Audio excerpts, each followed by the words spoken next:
So we're diving into a fascinating piece of history today, um, a look at the rich and complex past of a nation, Nigeria, a country with a story spanning millennia. Millennia indeed. From ancient kingdoms to colonial rule and beyond, it's a journey filled with surprising twists and turns. And it's not just about kings and queens, right? There's a whole lot more to it than that.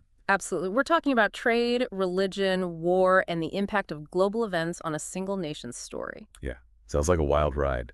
Let's get started. So let's start at the very beginning. What do we know about Nigeria's earliest inhabitants?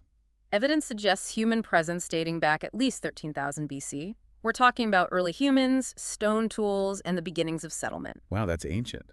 And then what? Did civilizations just pop up overnight? Not quite. It was a gradual process. The Nunk culture, for example, emerged around 1500 BC, known for its impressive terracotta sculptures. Terracotta sculptures? That's Yeah. pretty sophisticated for that time period. Exactly, and they weren't alone.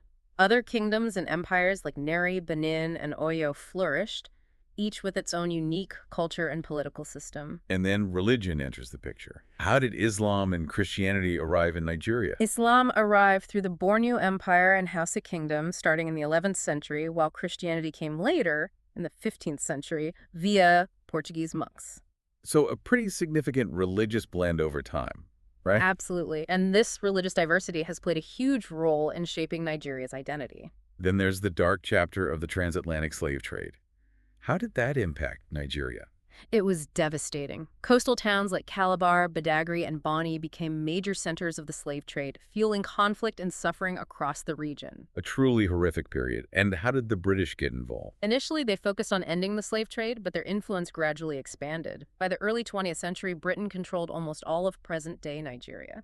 So British colonial rule, what was that like? A mixed bag, really. They brought some infrastructure, like railways and ports, but also imposed their own systems, often disregarding local customs and traditions. And the impact of that indirect rule? It created lasting divisions between the North and South, differences that persist to this day. The North retained more traditional structures, while the South saw a more rapid modernization. And then came independence in 1960. What happened next?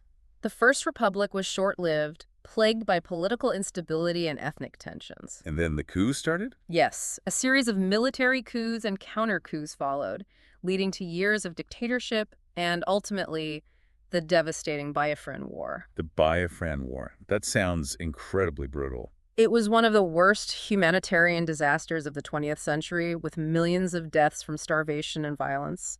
Yeah, it was awful. A truly tragic period. And after the war, did things get better? Slowly, there were more dictatorships, periods of economic boom and bust, and ongoing struggles with corruption. So the Second Republic.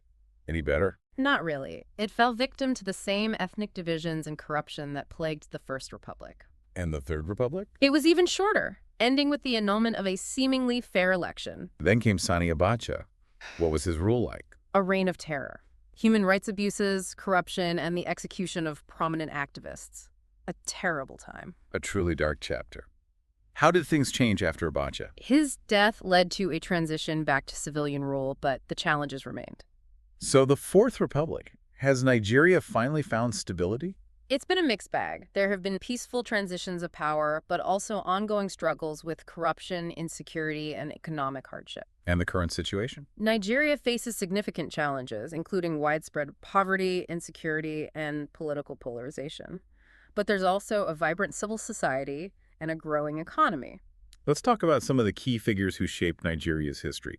Who are some of the most important names? Names like Nnamdi Azikiwe, Abubakar Tafawa Balewa, Olusegun Obasanjo, and Muhammadu Buhari stand out.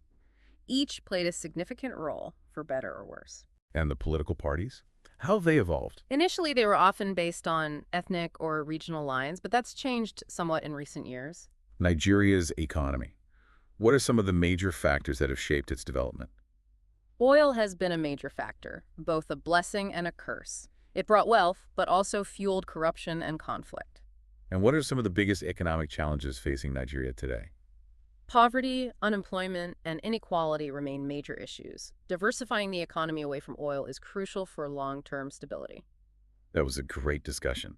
It's clear that Nigeria's history is incredibly rich and complex, a story of both triumph and tragedy. Thanks for sharing your insights.